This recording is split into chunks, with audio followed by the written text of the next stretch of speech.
다니엘서 1장 17절에서 21절 말씀입니다. 하나님이 이 네 소년에게 지식을 얻게 하시며 모든 학문과 제주에 명철하게 하신 외에 다니엘은 또 모든 이상과 몽조를 깨달아 알더라. 왕의 명한 바 그들을 불러들일 기한이 찼으므로 환관장이 그들을 데리고 느부갓네살 앞으로 들어갔더니 왕이 그들과 말하여 보매 무리 중에서 다니엘과 하나냐와 미사엘과 아사랴와 같은 자 없으므로 그들로 왕 앞에 모시게 하고 왕이 그들에게 모든 일을 묻는 중에 그 지혜와 총명이 온 나라 박수와 술객보다 10배나 나은 줄 아니라. 다니엘은 고레스 왕 원년까지 있으니라. 자, 이렇게 해서 다니엘서 1장 말씀이 이제 마감이 됩니다. 오늘 이 말씀을 중심으로 해서 하나님께서 지혜와 총명으로 이끄심이라는 제목으로 말씀을 증거하도록 하겠습니다. 오늘 이 본문 말씀에 보니까 17절 18절에 하나님께서 다니엘에게 지혜와 명철을 주었다 하는 얘기가 기록되어 있고요. 그 다음에 20절에 보니까 다니엘의 지혜와 총명이 승하여 다른 사람들보다 그 지혜와 총명이 10배나 더하더라 이렇게 기록이 되어 있고요. 다니엘은 고레스 왕 원년까지 지내니라 이런 것으로 기록되어 있습니다. 자, 이 말씀은 하나님께서 우리를 어떻게 구원받은 자의 신앙 인격으로 이끌어 가시는가 하는 것에 대한 실증적인 내용입니다. 지난 시간에는 구원받은 우리가 우리 입장에서 우리 구원받은 우리 신자 입장에서 어떻게 해야 하는가에 대하여 집중적으로 이제 말씀을 살펴봤습니다. 우리는 다니엘서 자체가 70년 포로 생활로부터 시작해서 70년이라는 포로 생활기에 다니엘을 불러서 다니엘서를 기록하게 했단 말이죠. 이 70년 포로 생활이라는 이 기간이 소위 성경에서 이야기하는 안식기란 말이에요. 그럼 이 안식기라는 것은 우리에게 허락한 신앙생활의 삶이다 이 말이에요. 우리가 살아가는 전 삶의 내용을 안식기라고 그러는 거예요. 이 안식기를 하나님이 우리에게 허락해 주신 거예요. 누구에게? 하나님의 택한 구원받은 백성들에게. 그래서 우리는 이 땅을 어떤 성경으로 살아가야 되냐면 안식기에서 살아가는 것 같은 내용으로 살아가야 된단 말이에요. 하나님이 우리를 안식기에 불러서 안식일을 지키며 살아가라 그랬거든요. 근데 안식일을 지키며 살아가는 게 무슨 뜻이냐면 하나님이 천지를 창조하셨다. 하나님이 나를 구원해 주셨다. 하나님이 나를 결국 거룩하게 하실 것이다. 이 세 가지 명제를 우리 보고 깨달으라고 안식일을 지키라고 명한 거거든요. 그래서 우리는 이 땅을 안식일을 지키는 그 세 명제를 가지고 살아가는 곳으로 살아가야 된다 이 말이에요. 그래서 우리의 일생을 안식기라고 그러는 거예요. 그런 상태에서 다니엘이 깨달은 게 뭐예요? 안식기를 통하여 하나님이 우리에게 보여준 게 뭐죠? 두 가지를 보여줬어요. 하나는 우리를 구원했다는 은혜의 측면을 보여줬고요. 또 하나는 세상은 모든 구속사가 끝나면 마감할 것이다 하는 것을 보여줬단 말이에요. 마감한다는 것은 좋은 의미의 마감이지 사실 하나님이 끝을 내는 겁니다. 그러니까 선악간에 하나님이 심판을 하시는 거죠. 이 두 가지를 안식기를 살아가는 우리가 깨달아 알려는 겁니다. 근데 우리가 그걸 어떻게 깨달아 알죠? 성경이 구속사라는 역사 속에서 하나님의 구속사를 펼칠 때 이 내용을 역사 속에서 다 보여주셨거든요. 그러니까 그 역사를 보면서 깨달아 알려는 거예요. 그러니까 우리가 깨달아 알고 있는 믿음은 그냥 신념적으로 믿는 게 아니라고요. 뭐냐? 명쾌하게 눈으로 보고 듣고 깨달아 믿는 거다 말이죠.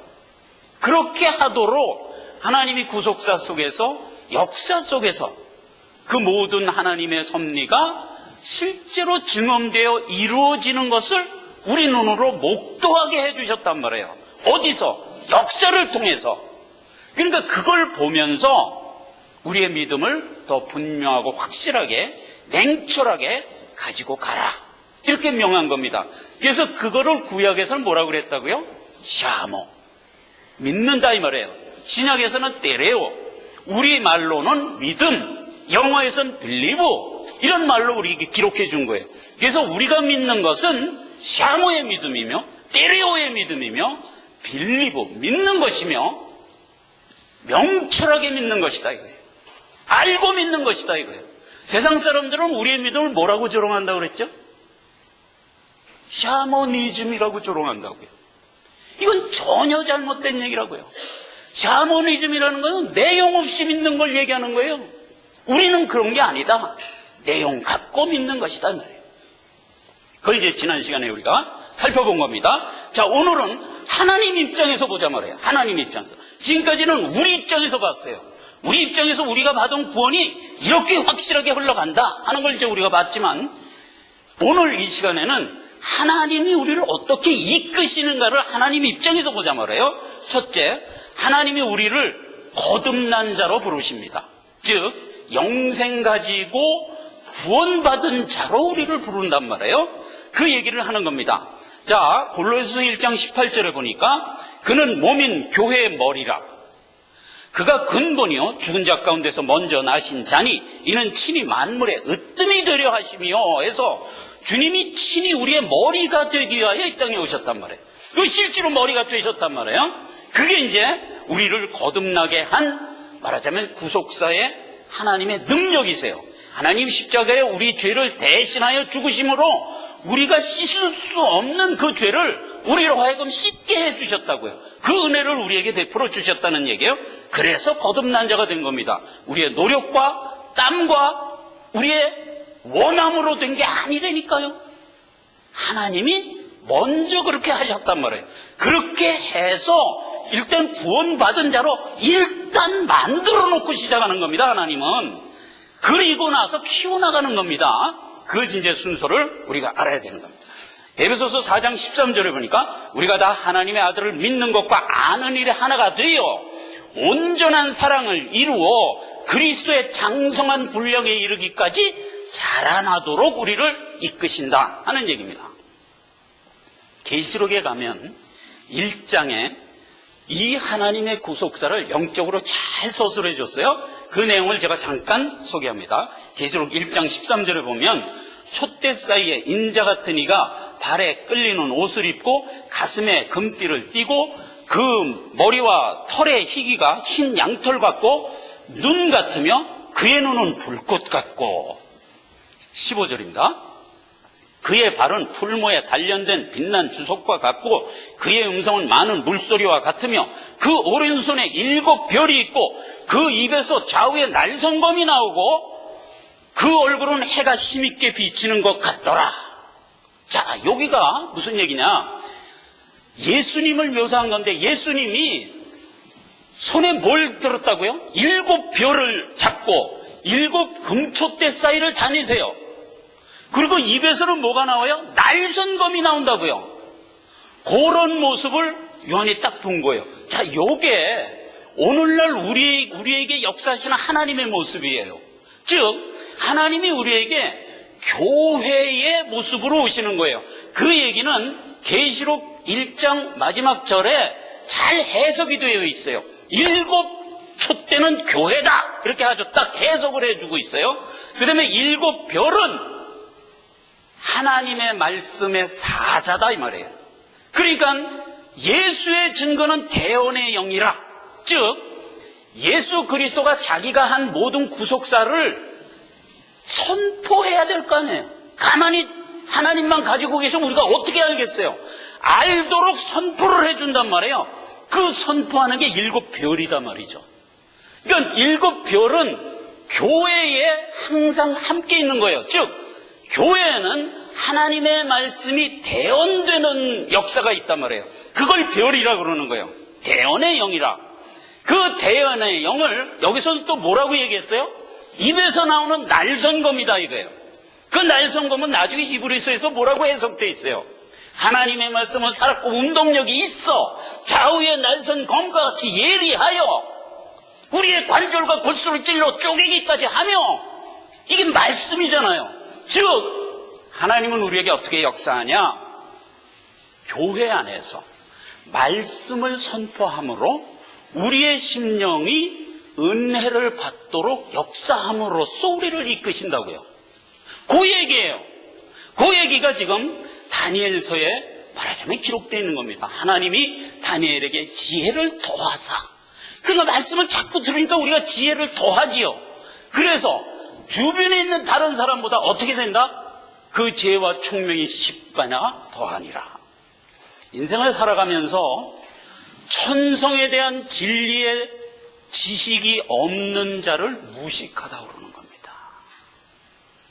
여러분, 공부를 많이 하지 못해서 무식한 게 아니에요.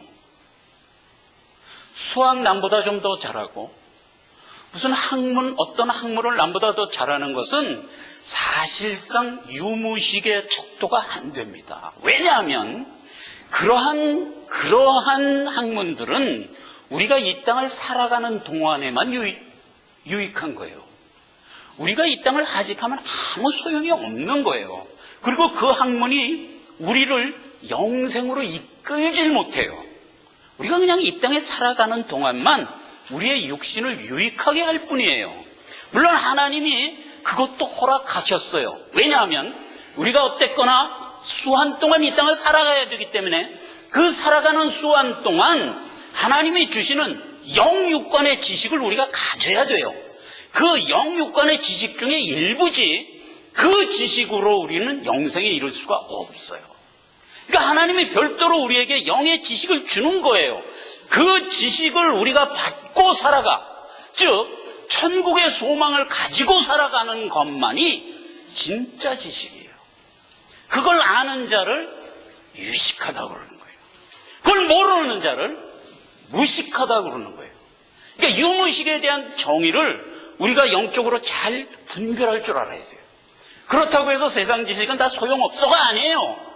그거는 필요해요. 우리가 이 땅을 살아가는 동안에 얼마든지 그건 필요한 거예요.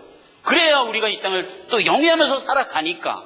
그러나 그것은 이 세상 동안만을 유익하게 한 것이다 이거예요. 성경은 그 얘기 많이 합니다. 이 땅에 너희 몸만을 유익하게 하는 것, 온통 영혼을 다 함께 유익하게 하는 것을 늘 분별할 줄 알라 이거예요. 그래서 둘 다를 우리가 취하는 겁니다. 자, 그렇게 해서 우리를 거듭난 자로 부르시는 겁니다.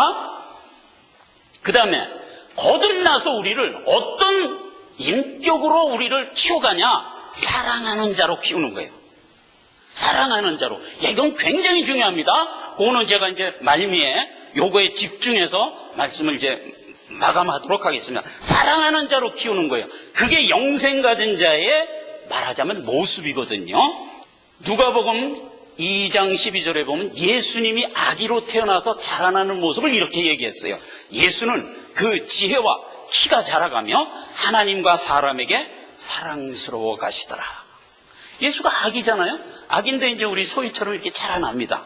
자라나는데 키도 자라요. 그러니까 이제 몸도 건강해지고 또 모습도 사랑스럽게 자라가는데 하나님 보시기에 사랑스럽고 사람 보기에도 사랑스럽게 자라나더라. 이게 우리가 자라나야 될 모델이에요.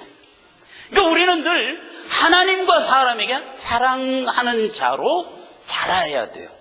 우리가 커서도 그 모습으로 자라야 돼요. 자, 그 얘기는 디모데전서의 6장에 이렇게 또 기록하고 있습니다. 예수님에 대한 얘기입니다. 이게 만물을 살게 하신 하나님 앞과 본디오 빌라도를 향하여 선한 증거로 증거하신 예수 그리스도 앞에서 내가 너에게 명한다. 바울이 이렇게 얘기했어요. 그러니까 예수 그리스도를 어떻게 묘사했어요? 하나님과 본디오 빌라도 두 분에게 다 선하셨던 분이다 이거예요. 야, 이게 대단한 얘기예요. 자, 본디오 빌라도는 뭐예요? 우리가 늘 외우는 아주 악한 사람의 상징이잖아요. 즉 세상의 악함을 얘기하는 거예요. 그 세상을 향하여도 하나님을 향하여도 예수님은 어땠다? 선했단 말이에요. 그게 우리가 신앙인격을 키워서 완성된 모델이에요. 어렸을 때는 어떻게 한다? 하나님과 사랑에게 사랑스럽게 자라야 돼요. 그렇게 자라서 커서도 어떻게 한다? 원수된 자들과 하나님에게 공이 선했다 이거예요. 자기의 선함을 흐트러뜨리지 않았단 말이에요. 원수에게도 선했고 당연히 하나님 앞에서도 선했다 이거예요. 그게 이제 우리의 꼴이에요. 꼴. 우리가 인격으로 완성되는 목표예요. 그렇게 우리를 부르셨단 말이에요. 그래서 율법의 내용이 뭐죠? 간단해요. 하나님 사랑하고 이웃 사랑해라 이거예요. 그 얘기에 함축되어 있는 얘기라고요. 그렇죠? 이웃이 뭐예요? 이웃이 세상이다 말이에요. 세상. 우리는 늘 세상을 사랑하며 살아야 돼요. 그렇게 우리를 부르시는 겁니다. 자, 이 일을 어떻게 하나님은 하시죠? 임마누엘로 하세요. 함께 하심으로 하세요. 우리를 그냥 방치하지 않으시죠? 항상 우리와 동행하며 하는데 그 동행이 어느 정도 동행인지 아십니까? 그냥 손잡고 간다고요? 구약은 내가 너희 남편이 돼서 손을 잡고 갔어도 이 일이 성공 못했다 이거예요. 그래서 신약에 들어와서 어떻게 한다고요? 아예 내가 네 속으로 들어가겠다 이거예요. 그렇게 함께 하신다니까요. 임마누엘이라는 것은 예수님이 내 안에 들어오시는 겁니다. 그래서 내 안에 예수님이 함께 사시는 겁니다. 그게 성령의 내주라고 우리는 신학적으로 얘기하죠. 그래서 모든 믿는 신자들은 성령께서 내 안에서 내주하는 분들이다 이 말이에요. 이게 거듭난 자고 생명 가진 자고 구원 얻은 자예요. 자, 그러면 내가 구원받았다는 걸 어떻게 알 수 있냐? 내 안에 예수의 영, 성령이 들어와서 내주하면 내가 구원받은 자인데 그럼 그걸 내가 어떻게 인식하냐 이거예요. 간단합니다. 성령으로 거듭난 것을 잘못된 이단들은 어떻게 인식하라고 그러냐면은 뭐 나가 자빠지고 떼굴떼굴 굴르고 뭐 이상한 짓 하면서 그걸 인식하라고 그럽니다. 이게 절대로 잘못된 겁니다. 예, 이거는 완전히 이건 우상이에요, 우상. 이건 그러면 안 되는 거예요. 그럼 성령으로 역사해서 내가 내 안에 성령이 들어와서 내가 구원받았다는 것을 내가 분명하게 자증할 수 있어야 되는데 그건 어떻게 자증하냐? 간단합니다. 하나님의 말씀이 참말씀이 선포됐을 때 구별이 되는 겁니다. 하나님의 참말씀이 선포되면 내 안에 내주하시는 성령의 감화로 내가 은혜를 받습니다. 참말씀이 내 귀에 들릴 때 내가 은혜를 받습니다. 은혜를 받으면 그게 성령이 내 안에 내주했다는 증거입니다. 이건 고린도전서 12장 3절에 아주 분명하게 얘기했어요. 하나님의 참말씀을 듣고 은혜를 받는 것이 성령의 함께 하심이 아니면 불가능하다 이거예요. 아직 그렇게 성경에 기록되어 있다고요. 불가능하다니까요. 그러니까 하나님의 참말씀이 증거됐을 때 맹맹하게 비가 올라나 엉뚱하게 그게 은혜가 안 되고 엉뚱한 생각을 하면 성령이 내 안에 없는 증거예요. 하나님의 참말씀이 증거되면 틀림없이 은혜를 받도록 돼 있어요. 예, 세상에 있는 지식과 명철 가지고는 하나님의 말씀을 받지 못합니다. 천 없는 사람도 받지 못합니다. 성령이 내 안에 내주해야만 은혜로 받습니다. 그것이 이제 첫째 내가 증거로 가질 수 있는 증언이고 또 하나가 있어요. 성령의 참말씀이 증거되면 내 안에 내주하시는 성령의 은혜로 내 안에 내재해 있던 악한 습성과 성정들이 끊어져 나가는 역사가 일어납니다. 이 두 가지예요. 두 가지예요. 은혜를 받고 버려야 할 것은 끊어버리고자 하는 의욕이 생긴다고요. 예, 그게 이제 내 안에 성령이 내주한다는 증거예요. 그 증거는 나만 알 수 있어요. 나만 알 수 있어요. 옆에 있는 사람이 그렇게 느끼고 받아들이는가는 나는 몰라요. 그냥 어렴풋이 알 뿐이지 나는 절대로 몰라요. 그런데 뭐만 알 수 있냐? 내가 내 자신에 대해서는 내가 알 수 있는 거예요. 그러니까 내가 구원받았느냐, 내 안에 하나님의 성령이 내주하느냐는 다른 사람한테 물을 거 없단 말이에요. 내가 확증하란 말이에요. 그리고 내가 증언하란 말이에요. 하나님의 참말씀이 증거됐을 때 내가 거기에 반응하여 은혜 받고 끊을 건 끊고 하면서 내가 성화되어 나간다면 나는 구원받은 자다. 다른 데서 증거를 찾으려고 애쓰지 말라 말이에요. 그게 다른 데서 증거를 찾으려고 애쓰는 데서 이단이 나오는 거예요. 하나님의 말씀은 그렇게 우리에게 하질 않아요. 우리가 이제 이거를 분명히 알아야 되는 겁니다. 이제 성경을 통해서 우리가 조금 더 봅시다. 요한복음 7장 37절에 명절 끝날 곧 큰 날에 예수께서 서서 외쳐가라사대 누구든지 목마르거든 내게 와서 마시라 이랬어요. 자, 여기서 굉장히 중요한 얘기가 있어요. 명절 끝날 곧 큰 날에 예수님이 와서 선포하면서 생수를 먹으라 그랬거든요. 자, 이 명절 끝날 곧 큰 날에가 뭐냐 말이에요. 이게 명절 끝날 곧 큰 날에, 이 얘기는 이스라엘에게 하나님이 7대 절기를 줬어요. 그 7대 절기가 끝나고 마지막 안식일이 끝난 다음 날을 얘기하는 거예요. 자, 그것은 8일이에요. 우리 권사님 8일이에요. 이렇게 우리 권사님처럼 아셔야 돼. 7대 절기는 여러분 이제 한번 뭐 다 아시지만 한 번 더 외워봅시다. 유월절, 무교절, 초실절, 그 다음에 77절, 요 4절기가 있는 거 아시죠? 77절 다음에 나팔절, 속죄일, 장막절 해서 7절기예요. 근데 이 7절기 중에서 4절기는 이미 성취가 됐어요. 다시 6월절이 뭐죠? 예수님 십자가 대속이잖아요. 6월절 어린 양을 잡았잖아요. 6월절이 성취가 됐어요. 그리고 무교절, 그 다음에 초실절 3일 후에 예수님이 부활했잖아요. 그래서 6월절, 무교절, 초실절은 하루에 한 절씩 지키는 거예요. 이게 3일 동안 지키는 거예요. 그러니까 예수님이 십자가에 못 박혀 죽으시고 부활한 거 3일 만에 부활했잖아요. 우리가 오늘도 사도신경 외우면서 죽은 자 가운데서 3일 만에 장사한 지 살아나사 이랬잖아요.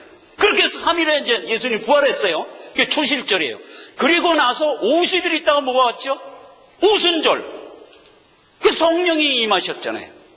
약속한 성령이 오셔서 구원받은 자기 모든 백성들을 인치어 주셨잖아요. 그렇게 해서 이제 여기까지가 지금 성취된 겁니다. 네 절기가. 그렇게 성취가 되고 남은 게 뭐예요? 나팔절. 나팔절이 뭘까요? 천사와 호령과 나팔로 친히 하늘로 쫓아 주님이 재림하는 거예요. 재림하는 게 나팔절이에요. 그걸 남겨두고 있는 게 지금 우리가 그걸. 그럼 재림하면 속죄일. 속죄일은 여호와께서 자기의 것을 취하시는 날이에요. 그래서 여호와께서 자기의 것을 취하고 자기의 것이 아닌 자는 영보를 하는 그런 이제 심판이 있을 거예요. 그 심판이 동시에 있으면서 장막절, 초막절이라고도 그러죠. 그러니까 집을 떠나서 장막으로 들어가는 날이에요. 그날은 우리가 이 땅을 떠나서 내 본향으로 들어가는 거예요. 그렇게 해서 이제 하나님의 구속사가 다 완성하게 돼 있는 게 7대 절기잖아요. 그 7대 절기를 이스라엘 백성들에게 매년 지키라고 하나님이 절기로서 명했어요. 그러니까 6월절은 1월 14일이에요. 거기서부터 쭉 절기를 해갖고 마지막 장막절을 지키면 1년이 가도록 이렇게 이제 하나님이 배려를 했단 말이에요. 이 얘기는 레위기 23장에 자세히 기록되어 있으니까 여러분 자세히 가서 읽으시면 돼요. 그렇게 해서 7대 절기가 끝나요. 그 7대 절기는 우리를 구원해서 결국은 주님이 재림하는 그날까지를 얘기하잖아요. 그럼 그렇게 하고 난 다음에 그 이튿날을 8일이라고 그러는 거예요. 자, 그럼 그 8일이 뭘까요? 영원 천국에 들어가는 날이에요. 즉 우리가 바라고 바라던 천국의 소망이 실제로 이루어지는 때라고요. 그게 8일이에요. 그게 주의 날이에요. 안식 후 첫날이라니까. 그게 큰 날 명절 대성회의 날에 예수님이 와서 뭐라고 그랬어요? 생수를 마시라 그랬다는 거예요. 그러니까 오늘날을 딱 얘기하는 거예요. 우리를 구원하시고 제8일에 안식 후 첫날 예수님이 선포했다고요. 말씀을 선포했다고요. 그러니까 예수님이 실제로 우리를 영원 천국으로 데려가는 그날까지 우리는 이제 이 주의를 바라보면서 신앙생활을 하는 겁니다. 예, 주님의 것이 되기 위해서. 그래서 8일에 대해서는 성경에서 아주 기막힌 얘기들이 쭉 있어요. 여러분, 이스라엘 백성들이 아기를 낳으면 8일 만에 뭘 받죠? 할례를 받잖아요. 8일. 그게 늘 8일이에요. 할례를 받는다는 얘기는 여호와께 바친다는 의미예요. 여호와의 것이 되는 거예요. 여러분, 우리가 내는 11조의 의미예요. 내 것을 바친다. 그 야곱이 고백한 게 아버지여 내 영혼을 받으시옵소서, 그 얘기예요. 그러니까 우리가 완성돼서 천국에 들어가면 하나님 받으시옵소서 그러고 나를 드리는 거예요. 그걸 연습시킨 게 11조예요. 그리고 그걸 성경에서 계속 우리에게 가르쳐준 게 할례예요. 할례는 나를 여호와께 바치는 거예요. 그럼 이 땅 입장에서 볼 때 나를 여호와께 바치는 것은 이 땅을 끝내고 하나님 나라에 들어간다는 것을 의미하기 때문에 죽는 것을 의미하기도 해요. 그러나 우리의 궁극적인 목표는 하나님께 나를 완전히 드리는 것으로 우리의 구속사는 끝이 나는 거거든요. 그러니까 나를 드린다 하는 게 8일이에요. 그러니까 하나님이 7일 동안 나를 잘 완성해서 결국 주의 장성한 분량에 이르기까지 나를 키워서 결국 하나님이 내 것을 만드는 거예요. 내가 비로소 하나님의 아들이 되고 딸이 되고 하나님은 비로소 너희의 아비가 될 것이니라. 그날이 이루어지는 거예요. 하나님의 것이 되는 것을 상징하기 위해서 8일 만에 할례를 하는 거예요. 할례라는 것은 양피를 말하자면 잘라내는 거기 때문에 죽는 것을 상징하는 거예요. 이게 나를 하나님한테 완전히 죽여서 바칩니다를 상징하는 게 할례예요. 그렇기 때문에 8일은 우리가 다 주님의 것이 되는 날이에요. 이거를 우리가 지키며 살아가는 거예요. 오늘날은. 그러니까 우리가 주일을 바라보면서 예배를 드리는 거예요. 이게 예수님도 그 얘기예요. 지금 명절 큰 날 다음 날에 백성들에게 나가서 목마르거든 생수를 마시라, 이렇게 얘기했다는 것은 주일에 하나님이, 예수님이 우리에게 말씀을 선포했다 하는 얘기예요. 계시록 1장 16절에는 그 오른손에 7별이 있고 그 입에서 좌우에 날선 검이 나오고 그 얼굴은 해가 힘있게 비치는 것 같더라 해서 예수님이 7별, 즉 대언의 영을 가지고 날선 검, 말씀으로 우리에게 선포하는 날, 이날이 8일이에요. 히브리서 4장 12절, 하나님의 말씀은 살았고 운동력에 있어 좌우에 날선 어떤 검보다 예리하여 혼과 영과 골수와 관절을 찔러 쪼개기까지 하며, 그래서 우리에 있는 모든 끊어내야 할 것들은 끊어내고 우리가 충분히 은혜를 받도록 역사하세요. 그것은 내 노력과 내가 그래야 할 거야, 공부를 열심히 할 거야 하는 식으로 해서 그렇게 되는 일이에요? 아니에요. 내 안에 있는, 내주하고 있는 성령의 역사가 나로 하여금 감화를 받게 하는 거예요. 참 말씀이 증거되면, 예수님의 입에서 나오는 날선 검이 나에게 오면 내 안에서 그런 역사가 일어나는 거예요. 그래서 내가 은혜 받고 변화되는 거예요. 욥기 33장에는 이렇게 서화적으로 얘기를 또 합니다. 사람이 무관히 여겨도 하나님은 한 번 말씀하시고 다시 말씀하시며 심성에서 깊이 졸며 잠든 때나 꿈에서나 밤의 이상 중에 사람의 귀를 여시고 인치듯 교훈하시느니 이는 사람으로 하여금 굽괴를 버리게 하고 사람으로 하여금 교만해서 나오게 하려 하심이라. 하나님이 우리에게 말씀을 증거하는 것은 성경의 말씀을 통하여 우리에게 늘 주시고 예배 때 우리에게 말씀을 늘 선포하는 식으로 주시고, 그렇게 해서 그 말씀을 듣고 내가 내 안에 리저브, 간직하고 살아갈 때 언제나 그 말씀이 나에게 떠올리게 해서 자꾸 내가 그 말씀에 깊은 은혜를 갖도록 역사하신다는 얘기예요. 즉 여기에서 보라고요. 한 번 말씀하시고 다시 말씀하시며 사람이 침상에서 졸며 밤의 이상 중에 졸 때나 귀를 여시고 인치듯 교훈하시나니 해서 우리가 항상 하나님 말씀 속에서 늘 내가 내 스스로가 리뷰하면서 그 말씀에 은혜를 받도록 인도하세요. 여러분 은혜를 받고 이렇게 집에서 잘 때 어느 날 이렇게 자는데 말씀이 이렇게 떠오를 때가 있어요. 그 하나님 말씀이, 그런 말씀이 생각나네. 그런 것들 그렇게 역사하는 거예요.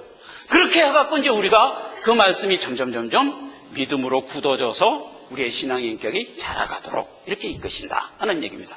근데 이거를 언제까지 하신다고요? 끝날까지. 7대 절기가 마감되는 끝날까지. 그러니까 우리가 살아가는 일생 동안 끝날까지 이렇게 함께 하신다고요. 임마누엘 하나님이세요. 이게 끝날까지 함께 하는 거예요. 다니엘서 오늘 읽은 마지막 절에 뭐라고 그랬어요? 고레스 원년까지 있으니라. 이 고레스가 누구예요? 다니엘이 70년 포로로 잡혀가서 70년 포로 생활하고 마지막 70년이 끝나고 나타난 왕이 고레스 왕이에요. 그 고레스 왕이 이스라엘 70년 포로를 풀어준 왕이에요. 그래서 고레스 원년까지 있으니라 하는 얘기가 그 얘기예요. 그러니까 70년 포로를 시작해서 70년을 지나고 70년 포로가 끝나는 그날까지 누가 있었다? 다니엘, 내가 있었단 말이에요. 내가 구원을 받고 주님이 재림하여 마침내 나를 내 것이다 하고 데려가는 그날까지 우리를 있게 했다 이 말이에요. 그때까지 하나님이 어떻게 한다? 나를 이끄신다 이거야. 함께 임마누엘 하면서 이끄신다 이거예요. 그렇게 우리를 완성으로 이끌어 가시는 분이다 하는 얘기입니다. 오늘 이 교회로 우리를 부르신다는 말씀이 계시록에는 2장과 3장에서 자세히 기록되어 있습니다. 오늘 주보 사이에 제가 요거를 하나씩 띄워드렸을 거예요.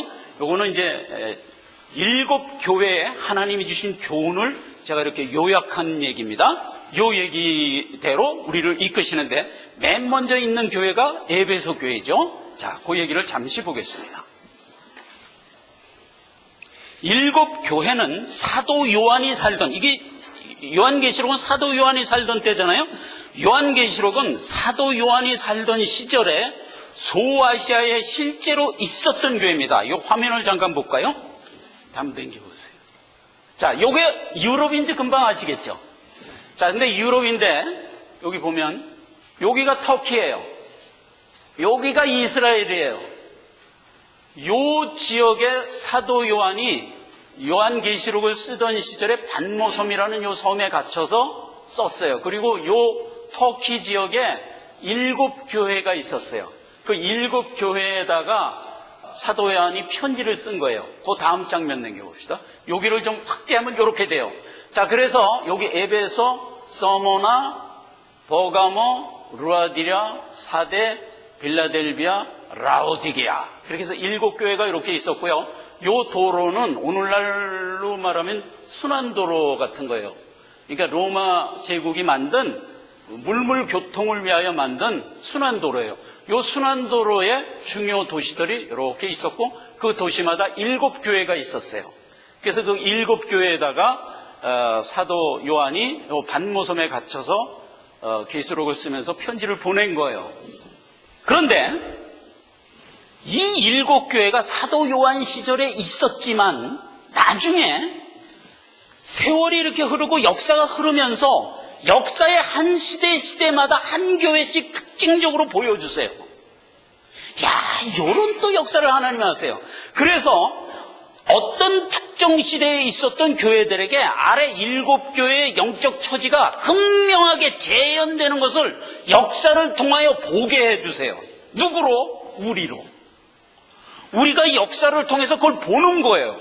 우린 역사를 통해서 지나간 거니까 다 볼 수 있잖아요. 그렇게 보게 해주시는 거예요. 그러므로 계시록을 통하여 주신 7 교회는 7 교회가 가지고 있던 영적 상태의 교훈들은요, 어떤 특정한 교회만의 문제이기보다는 마지막 때를 사는 우리에게 동일하게 적용할 명제들로서 이 기록을 통하여 먼저 우리 자신의 영적 상태를 잘 분별하여 인식하게 하고 주신 권면을 잘 받아 기필코 약속한 상급을 받는 하나님의 후사로 자라게 하려는 목적이다 이거예요. 그러니까 계시록을 기록한 목적은 우리로 하여금 마침내 완성되어 하나님의 후사로 서기 위하여 주는 교훈이에요. 그러니까 계시록이 22장으로 되어 있는데 그 중에 2장, 3장 그리고 몇 가지 교훈서는 그게 사실 계시록 내용의 다예요. 나머지 재앙과 이런 일이 있었고 환란이 있었다 하는 이 얘기들은 우리하고 별 상관이 없는 얘기들이에요. 따지고 보면. 왜냐하면 그것들은 안 믿는 세상을 향한 하나님의 징계 수준의 역사들이거든요. 그건 나와 상관이 별로 없어요. 그러한 가운데 내가 어떻게 흔들리지 않는 신앙을 가지고 그 환난의 때를 네가 통과할 것이냐를 우리에게 명한 것이에요. 그렇기 때문에 계시록은 서신서예요. 그리고 누구를 위한 서신서냐? 우리를 위한 서신서고, 계시록의 정말 핵심은 7교회에 준 내용이에요. 그게 계시록의 핵심 내용이에요. 그 이왕 다른 거는 호기심을 발동하기 위해서 자꾸 뒤다보려고 하는 속성이 우리에게 있는데, 그건 전혀 우리와 상관이 없는 얘기들이에요. 그런데도 불구하고 그걸 우리에게 알려주는 것은 그런 현상들이 생겨날 때 내가 네게 미리 한 말을 생각하고 믿음을 더 키우게 하려 함이라. 이게 예수님이 땅에서 하신 얘기잖아요. 내가 이 말을 미리 하는 것은 실제로 나중에 이 일이 다 이루어질 것이다 이거예요. 그대로 그때 너희로 믿게 하려 함이라. 그래서 기록한 거예요. 우리를 믿게 하려고, 우리에게 겁주려고 기록한 게 아니란 말이에요. 이렇게 일이 진행되는 걸 보면서, 야, 하나님이 하신 말씀 그대로 맞구나. 내가 더 경성해서 하나님의 자녀로 나아가야겠다라고 믿음을 굳건히 하라고 말하자면 기록한 게 계시록이에요. 다니엘서예요. 다니엘서 계시록 동일한 거예요. 그래서 이 계시록을 기록하고 있는 거예요. 이거를 우리가 목매관에도 잊지 말란 말이에요. 계시록을 읽으면서 호기심이 발동해갖고 그런 데만 포인트를 맞추려고 하는 것은 멍텅구리 같은 생각이에요. 에베소 교회 얘기가 그래서 이제 처음으로 이어지는 겁니다. 시간이 다 됐기 때문에 다음 시간부터 한 교회 한 교회를 살펴보도록 하겠습니다. 기도하겠습니다. 아버지 하나님, 은혜와 사랑을 감사드립니다. 하나님이 오늘 다니엘서 마지막 1장에서 우리에게 주신 귀한 말씀, 하나님 우리를 어떻게 인도하시며 우리에게 어떻게 죄와 명철로 천성의 소망을 가질 수 있도록 인도하시는가 하는 것을 다니엘서 기록을 통하여 우리가 생각합니다. 하나님께서 또한 계시록을 통하여 교회를 향하여 주신 귀한 명제들이 이제 더불어 함께 있는 것을 우리가 깨닫습니다.